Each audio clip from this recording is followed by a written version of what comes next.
저기 쌍둥이들 데리고 저기로 가요. 예. 누가복음 5장 1절로 11절까지 우리 한 절씩 교독하도록 하겠습니다. 무리가 몰려와서 하나님의 말씀을 들을새 예수는 게네사렛 호숫가에 서서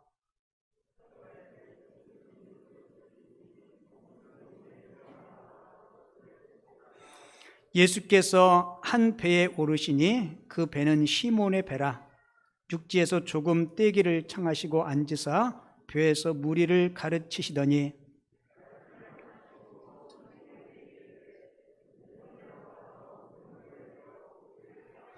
시몬이 대답하여 이르되 선생님, 우리들이 밤이 새도록 수고하였으되 잡은 것이 없지만은 말씀에 의지하여 내가 그물을 내리리다 하고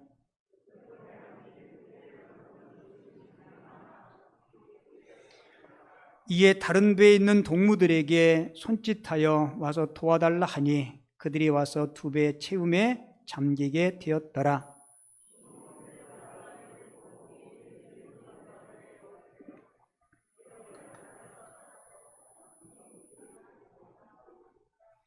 근데 여러분들이 읽을 때 이게 안 맞아요, 지금. 그러니까 천천히 또박또박 잘 맞춰서 읽으셔야 돼요. 아시겠죠? 자, 8절 다시 읽어요. 시작.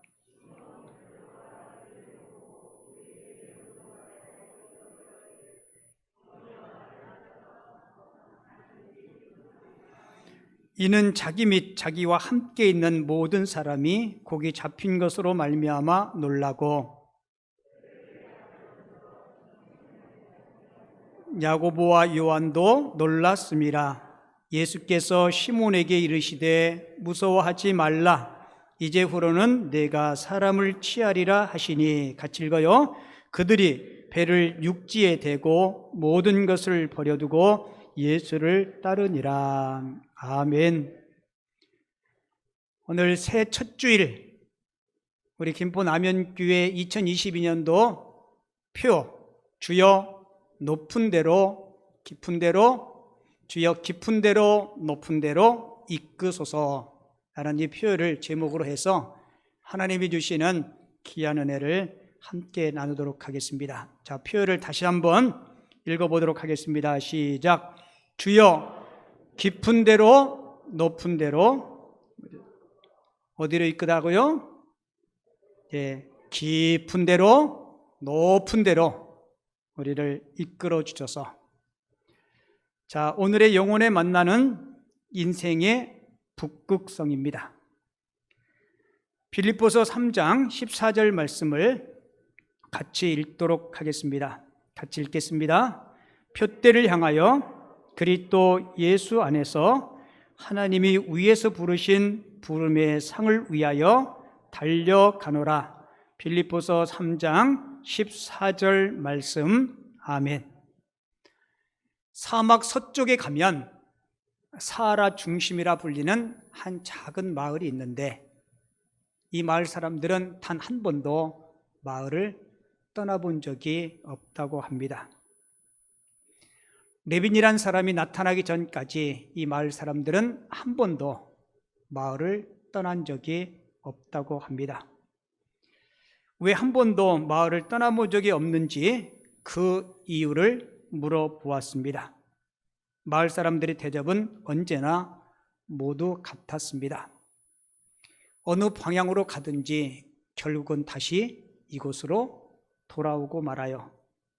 레비는 그 말이 사실인가 해서 북쪽을 향해 걸었는데 3일 만에 사막을 빠져나올 수 있었습니다. 그렇다면 마을 사람들은 왜 빠져나오지 못했던 것일까요? 마을 사람들은 모두가 북극성의 존재를 몰랐던 것입니다.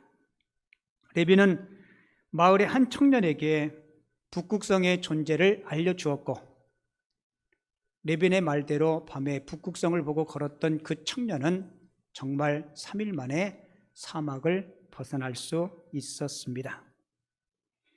그 청년은 훗날 사막의 개척자가 되었고 개척지 중심에 그의 동상이 세워졌는데 동상 아래에 이런 글귀가 새겨져 있다고 합니다.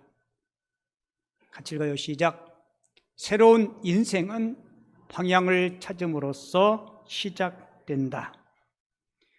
우리 인생에도 북극성이 있습니다. 많은 사람들이 인생의 북극성을 찾지 못하여 그저 다람쥐 쳇바퀴 도는 헛된 인생을 사는 것입니다. 그러나 인생의 북극성을 찾는다면 바로 그날부터 그는 진정한 인생을 살게 될 것입니다. 그 북극성이 무엇이냐고요? 바로 뭐예요? 예수 그리스도이십니다. 아멘. 사람들이 밤에 길을 잃으면 방향을 정할 때 하늘에 뭐를 보고요? 북극성을 보고 방향을 정한다 합니다. 우리 인생의 북극성은 바로 예수 그리스도예요. 그래서 인생의 삶 그리고 믿음 생활이란 예수 그리스도를 쫓아 그분을 따라 사는 삶이 우리 인생의 행복이요 기쁨이요 형통함임을 꼭 기억하시기 바랍니다. 그래서 올해 2022년도 우리 교회 표어를 주여 깊은 데로 높은 데로 이끄소서라고 정했고요. 자, 표어를 다시 한번 읽어보는데 이렇게 읽으면 좋겠어요. 주여 다음에 우리를 깊은 데로 높은 데로 이끄소서. 자, 우리를 넣어서 같이 한번 읽어보겠습니다. 시작. 주여 우리를 깊은 데로 높은 데로 이끄소서. 할렐루야. 나를 넣어가지고요. 자, 시작. 주여 나를 깊은 데로 높은 데로 이끄소서. 할렐루야. 저는 2022년도 한 해가 저도 여러분들도 우리 믿음과 영성이 더 깊어지고 신앙의 수준이 한 단계 높아지는 그런 한 해가 됐으면 좋겠다라는 소망으로 2022년도 표어를 주여 깊은 데로 높은 데로 이끄소서라고 정했습니다. 저도 여러분들도 올 한 해 동안 저 목적의 이끌림을 받고 더 우리 신앙의 뿌리가 깊어지고 그리고 우리 믿음의 인격이 더욱더 예수 그리스도를 많이 담는 높은 데에 도달할 수 있는 하나님의 사람들이 꼭 되어줄 수 있기를 주님의 이름으로 축원을 드립니다. 딸만 6명이 있는 행복한 가정이 있었어요. 요즘은 6명 나는 경우는 거의 드문데 옛날에는 다 6남매 많았어요. 그죠? 어느 날 딸만 6명이 있는 행복한 가정의 엄마가 외출을 했다가 친구한테 예쁜 인형을 선물로 받았어요. 6개를 받은 게 아니고 1개만 선물 받았는데 집에 가지고 가서 이걸 어떤 딸한테 줘야 되나 엄마가 고민이 생겼어요. 엄마가 고민 끝에 6명의 딸 아이들에게 이렇게 하겠습니다. 엄마 말을 제일 잘 듣는 사람에게 이 인형을 주겠다. 그랬더니 6명의 딸이 이구동성으로 이렇게 하겠답니다. 에이, 그러면 아빠가 받겠네. 아이들 보기에 엄마 말을 제일 잘 듣는 사람이 아빠였던 거예요. 여러분, 아이들 눈에 그렇게 비춰질 정도였다면 그 집은 틀림없이 행복한 가정일 겁니다. 이 가정의 아빠처럼 저도 여러분들도 하나님의 말씀을 잘 듣는 그런 착한 성도, 순종하는 성도들이 꼭 되어줄 수 있기를 주님의 이름으로 축원을 드립니다.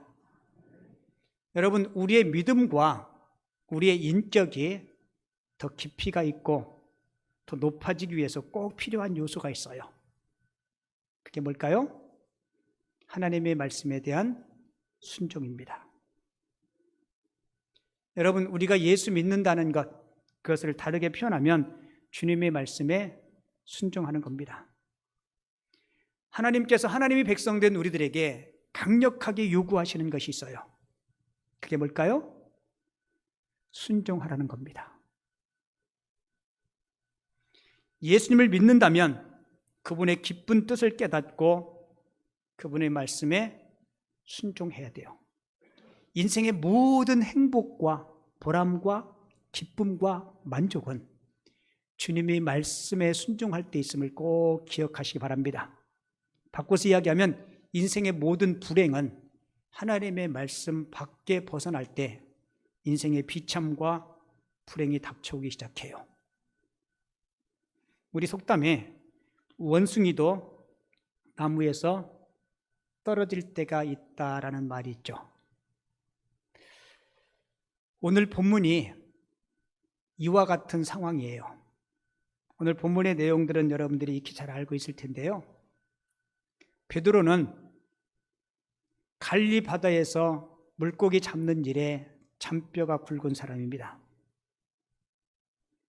아버지 때부터 시작해서 조상 대대로 물고기를 잡는 일을 했던 어부 직업이에요. 그러니까 밥을 먹고 하는 일이 주로 물고기 잡는 일입니다. 그러니까 갈릴리 바다에서 물고기가 언제, 어느 때, 어느 시점에서, 어느 곳에서 많이 잘 잡히는지 꿰뚫어 볼 정도로 물고기 잡는 일에 전문가였어요. 그런데 오늘 본문의 그 내용을 보면 그날 밤에는 밤새 그물질을 했지만 물고기 한 마리도 잡지 못해요. 지금까지 단 한 번도 이런 적이 없었습니다. 너무 악몽 같은 밤이었고 이해하기 힘든 밤이었어요. 낙심한 베드로가 아침에 동이 트니까 이제 집에 돌아가기 전에 그물을 정리하고 있습니다. 여러분, 물고기 한 마리 잡지 못하고 그물을 싣고 있는 이 베드로의 마음이 어땠을까요? 부끄럽기도 하고 한심스럽기도 하고 무능력한 자신 때문에 화도 나기도 하고, 어쩌면 제가 여러분들에게 읽어드렸던 원숭이도 나무에서 떨어질 때가 있다, 어쩌면 지금의 이 상황이 베드로에게 딱 맞는 상황이었어요. 그때 예수님께서 베드로를 찾아오십니다. 그리고 베드로에게 배 좀 잠시 빌려달라 그래요. 내가 그 배에 타서 육지에 있는 사람들에게 좀 말을 좀 전할 텐데 당신의 배를 요 강대상 좀 삼을 수 있냐? 그래서 베드로에게 배를 빌려달라고 얘기를 해요. 그리고 육지에서 조금 뛰고 배 위에서 예수님께서 말씀을 전하십니다. 그 말씀을, 무슨 말씀을 전하셨는지 성경은 생략하고 있어요. 근데 말씀을 전하신 후에 베드로를 향해서 이렇게 이야기해요. 깊은 데로 가서 다시 그물을 내리라.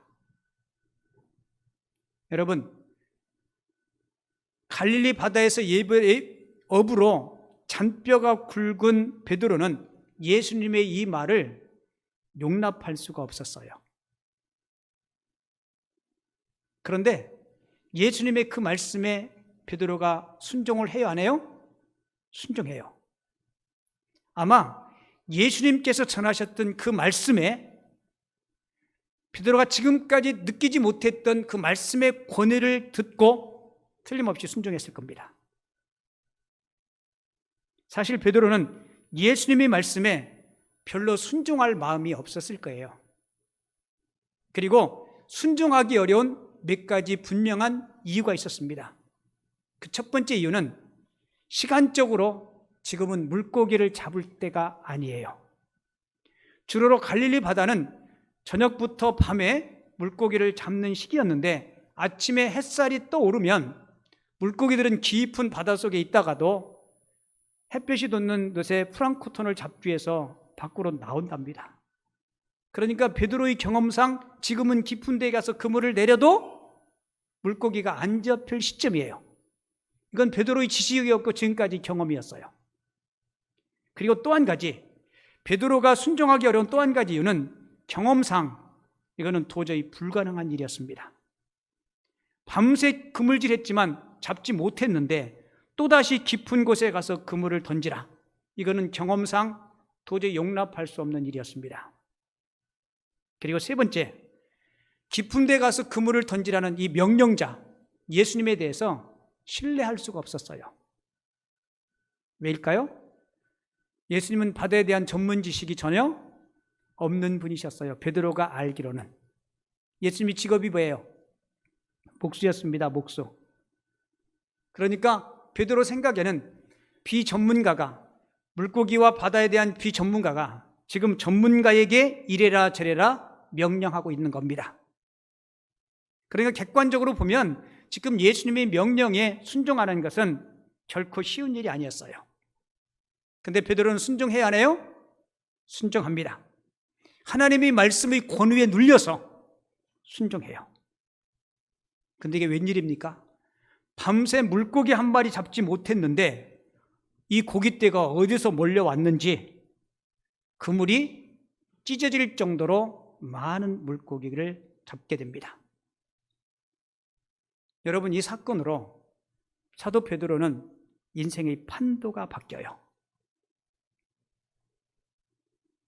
그 인생의 삶의 수준이 더 높은 차원으로 이르게 됩니다. 물고기를 잡던 어부가 사람을 낚는 어부로 그 인생의 전환점을 경험하게 돼요. 여러분, 2022년도 새해에 저도 여러분들도 이 베드로처럼 좀 더 깊은 데로 그리고 높은 데로 이루기 위해서 주의 말씀에 순종하시기 바랍니다. 뭐 하시라고요? 깊은 데로 높은 데로 이르기 위해서 첫 번째 요소는 주의 말씀에 순종하는 거예요. 자, 오늘 본문 4절 한번 읽어볼게요. 말씀을 마치시고 시몬에게 이르시되 깊은 데로 가서 그물을 내려 고기를 잡으라. 지금 예수님의 말씀은 베드로의 경험상, 베드로의 지식상, 상식에 맞지 않는 이야기예요. 베드로는 잔뼈가 굵은 어부라 그 말을 수긍하기가 어려웠어요. 그럼에도 불구하고 예수님의 말씀의 권위 앞에 베드로가 순종하죠. 6절에 보면 엄청나게 많은 물고기가 잡혔다라고 이야기해요. 성경은 뭐라고 표현하냐면 그물이 찢어질 정도로, 그물이 지금 찢어지고 있어요. 저는 이 베드로가 사용했던 그 그물이 찢어지던 그 순간 베드로의 경험, 베드로의 지금까지 상식, 그리고 나 중심의 우주관이 그물처럼 찢어지는 순간이었다라고 생각합니다. 여러분, 우리 기독교는 이성이나 상식을 무시하는 종교가 아닙니다. 그렇다고 우리 기독교가 이성과 상식에 매여 있는 종교 또한 아닙니다. 그런데 분명한 것은 이성과 상식이 실패한 그곳에 우리 하나님께서 개입하시면 이성과 상식을 뛰어넘는 놀라운 일들을 이룬다는 사실을 꼭 기억하시기 바랍니다. 그래서 철학자 파스칼은 이런 이야기를 했어요. 참된 신앙은 이성을 십자가에 못 박는 것이다라고요.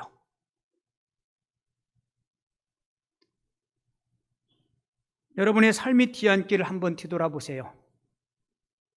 사람은 누구나 다 행복하기를 꿈꿉니다. 다 성공하기를 원해요. 그러니까 내 경험뿐만 아니라 이웃 사람들의 모든 경험과 지식들을 총동원해서 여러분들의 삶에 주어진 일들을 성공의 자리로 이끌기 위해서 최선의 삶을 다 살고 있을 거예요. 그런데 모두가 다 성공하나요? 그렇진 않잖아요. 그래서 우리에게 꼭 필요한 것은 우리 주님이 필요하다는 겁니다. 내 인생의 핸들을 내가 붙잡지 말고 그 핸들을 주님께 맡기실 수 있어야 돼요. 그래야 내 인생의 참 주인 되신 예수님께서 저와 여러분들의 삶의 핸들을 주께서 운전하시고 삶의 평안의 길로 인도해 주실 줄을 믿습니다. 베드로가 이렇게 이야기해요. 주의 말씀에 의지하여. 뭐에 의지해서요? 주님의 말씀에 의지해서. 이게 무슨 얘기예요? 내가 더 이상 나의 과거의 어떤 경험, 잘난 것, 자랑, 이 지식, 내 경험 이거 다 내려놓고 먼저 주님의 말씀을 붙잡고 그 말씀에 순종하며 살겠습니다라는 고백입니다. 저 잠깐 보실래요? 화면에는 제가 더 멋있어요? 실제 제가 더 멋있어요? 뭐 그놈이죠, 그죠? 잘 들으세요. 우리가 교회 와서 하나님의 말씀을 많이 들어요. 많이 듣는데 그 말씀대로 안 사는 건지 못 사는 건지, 그러면 절대로 안 살든지 못 살든지 순종 안 하면 절대로 깊은 데로 높은 데로 도달할 수가 없습니다. 여러분, 한번 하나님을 시험하지 말라 그랬는데 하나님을 한번 테스트 한번 해보세요. 하나님, 내가 3년 동안 최선을 다해서 베드로처럼 주의 말씀에 의지해서 그물을 내리겠습니다라는 각오와 결단으로 한번 살아보세요. 하나님께서 어떻게 일하시는지. 근데 우리는 그리 못해요.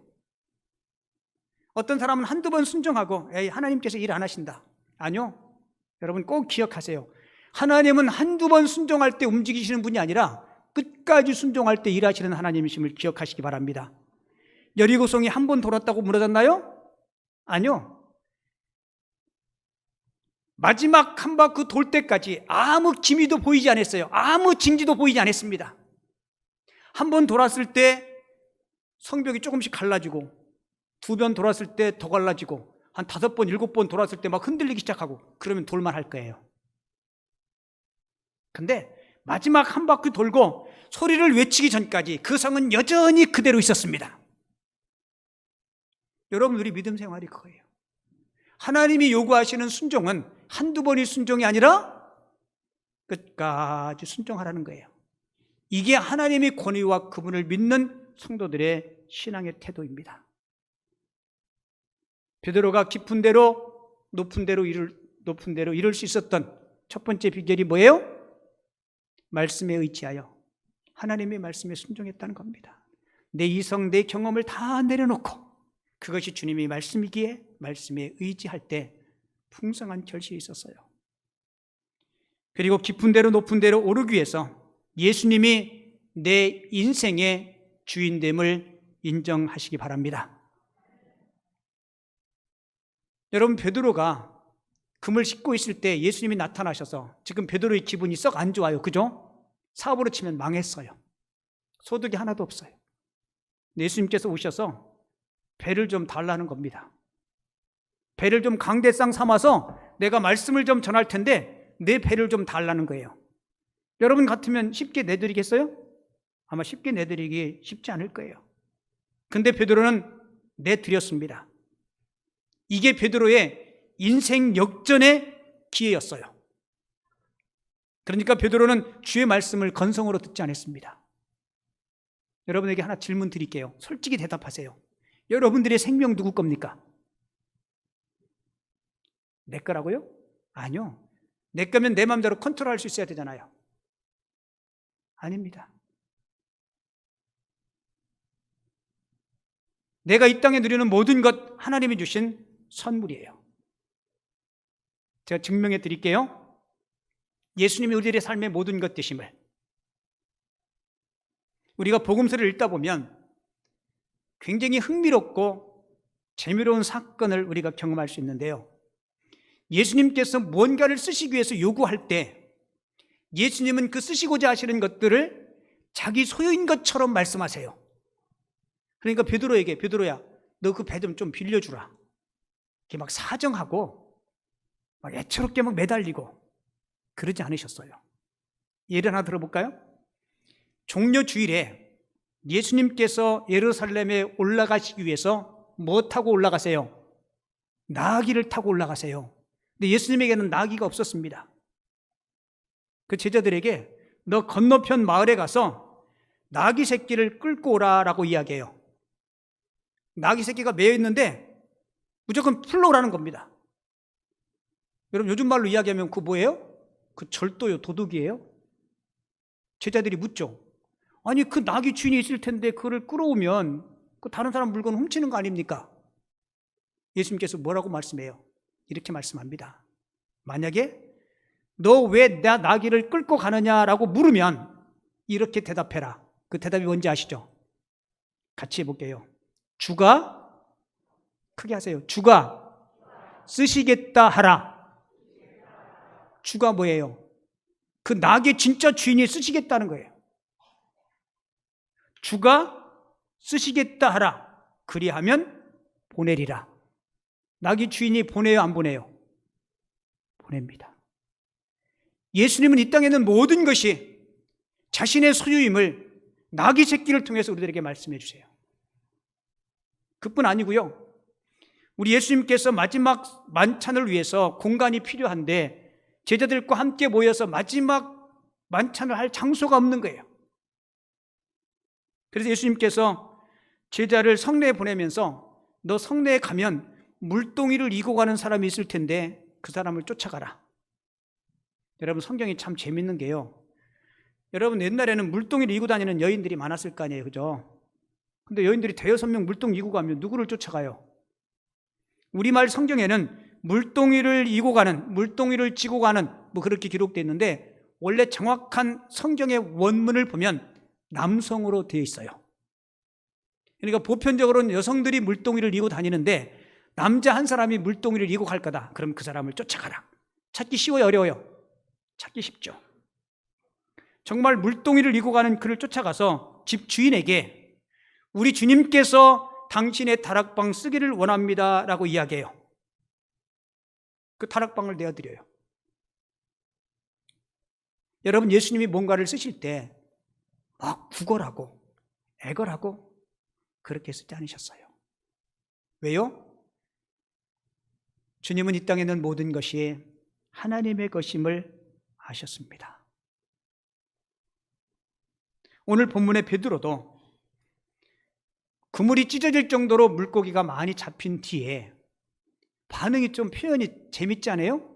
아이고, 예수님 고맙습니다. 저와 같이 동업하십시다. 이렇게 나와야 이게 보편적이잖아요. 근데 베드로가 어떻게 반응해요? 본문 8절에 보면 주님 앞에 무릎 꿇고 뭐라고 얘기해요? 주님, 나는 죄인이로소이다. 나를 떠나소서라고 이야기해요. 이게 무슨 의미예요? 지금까지 살면서 베드로는 그 주님을, 자기 인생의 주인, 삶의 주인, 내가 누리는 모든 것을 나에게 선물로 주신 그 주님을 인정하지 못했던 겁니다. 여러분, 그게 죄예요. 내가 누리는 모든 것이 주인이 나라고 착각하는 것, 그게 죄입니다. 아니요, 하나님께서 우리에게 맡겨주신 거고 우리로 하여금 누리게 하신 거예요. 베드로는 이 사실을 깨닫고 이 배도 주님 것이고 나의 건강도 주님 것이고 나의 재능도 주님 것이고 내 몸도 내 존재도 다 주님 것입니다. 지금까지 그 사실을 깨닫지 못하고 나의 나된 것이 하나님의 은혜를 깨닫지 못했습니다 라는 사실을 깨닫고 주님 앞에 무릎 꿇고 직분발하고 고백해요. 주여, 나는 죄인입니다. 나를 떠나소서. 이러고 보면 저와 여러분들의 죄가 태산처럼 많아요. 우리 예수 믿는다라고 주님 앞에 고백도 하고 예배도 드리지만 실제적으로 여러분들의 삶에 얼마만큼 하나님의 주권을 인정하며 살고 있습니까? 이게 안 되니까 우리가 저 깊은 데로, 높은 데로 차원 있는 신앙생활을 하지 못하니까 세상 사람들이 기독교를 기독교라 부르지 않아요. 한국교회가 정말 굉장히 큰 심각한 위기에 처해 있습니다. 전도의 문이 닫혀도 철문처럼 굳게 닫혔어요. 교회를 다니는 성도들도 서로가 서로에게 염증을 느낄 정도예요. 사랑하는 성도 여러분, 2022년도 우리 새해에는 좀 더 깊이 있는 신앙, 그리고 차원 높은 성숙한 하나님의 사람들로 성숙할 수 있는 저와 여러분들 꼭 되시기 바랍니다. 여러분, 우리가 예수님의 주인됨과 그리고 그분의 말씀에 순종할 때 하나님께서 우리에게 놀라운 복을 주세요. 오늘 본문을 근거로 제가 두 가지 복을 여러분들에게 소개해 드릴 텐데요. 내가 하나님을 나의 주인으로 인정하고 그분의 말씀에 순종할 때 하나님은 우리에게 축복을 주시는데 그 축복을 이웃과 나누며 사는 인생이 될 수 있도록 우리를 축복하신다는 겁니다. 인심이 어디서 난다 그래요? 곳간에서 인심 난다 그래요. 내가 하나님의 복을 받아야 내 주머니가 뭐가 있어야 이웃들에게 섬기고 베풀죠. 여러분, 마음의 사랑도 마찬가지예요. 사랑을 경험해 보지 못한 사람, 다른 사람에게 풍성한 사랑을 나눌 수가 없어요. 주님의 주권을 인정하고 하나님의 말씀에 순종했던 베드로, 여러분, 그물이 찢어질 정도로 많은 물고기가 잡혔어요. 그 혼자 베드로가 다 먹었나요? 아니요. 주변에 있는 동료들, 주변에 있는 배들을 다 불러서 그들과 함께 하나님이 주신 그 축복을 함께 나눴습니다. 그러니까 저와 여러분들이 하나님의 주권을 인정하고 그분의 말씀에 순종하면 하나님께서 저와 여러분들을 놀라운 축복의 통로로 사용해 주실 줄을 믿습니다. 우리 2022년도 여러분들 복 많이 받아서 이 복을 이웃과 하나님의 영광을 위해서 흘려보낼 수 있는 하나님의 사람들이 꼭 되시기 바랍니다. 그리고 두 번째 축복은 보람 있는 인생을 사시게 될 것이에요. 물론 베드로는 물고기 잡으면서도 처자식 키우면서 나름대로 보람이 있었을 겁니다. 그런데 주님과 만남이 있은 후에 물고기 잡는 일보다 더 영적으로 보람 있는 일을 하죠. 이제 너로 사람을 낚는 어부가 되게 하리라 라고 말씀하고 있어요. 아마 지금까지 베드로는 물고기 잡아서 물고기 팔아서 집도 좀 넓히고 요즘 말로 이야기하면 좀 더 큰 차, 좋은 차를 좀 사고, 아마 그게 어쩌면 베드로의 인생의 전부 꿈이었을지도 모르겠어요. 근데 주님이 주권을 인정하고 주님의 말씀에 순종할 때 하나님은 베드로에게 더 보람 있는 인생을 살 수 있도록 이 베드로를 주의 사역자로 하나님께서 불러주신 줄을 믿습니다. 가끔 어떤 분이 저한테 목사님은 다음에 또 다시 태어난다도 목사를 할 겁니까? 라는 질문을 하는 분이 있어요. 여러분 보시기에는 제가 또 할 것 같아요? 안 할 것 같아요? 저는 그 질문에 저는 한다라고 대답합니다. 솔직히 목회하면서 한두 번 정도는 야, 이거 꼭 해야 되나? 어떤 데는 가슴이 막 찢어지고 아프고, 내가 목회자가 아니었다면 이런 아픔이 없을 텐데 이런 생각이 들 때도 솔직히 있었어요. 그럼에도 불구하고 다시 태어나도 목회 일을 할 거냐는 그 질문에 예라고 대답할 수 있는 이유가 뭔지 아세요?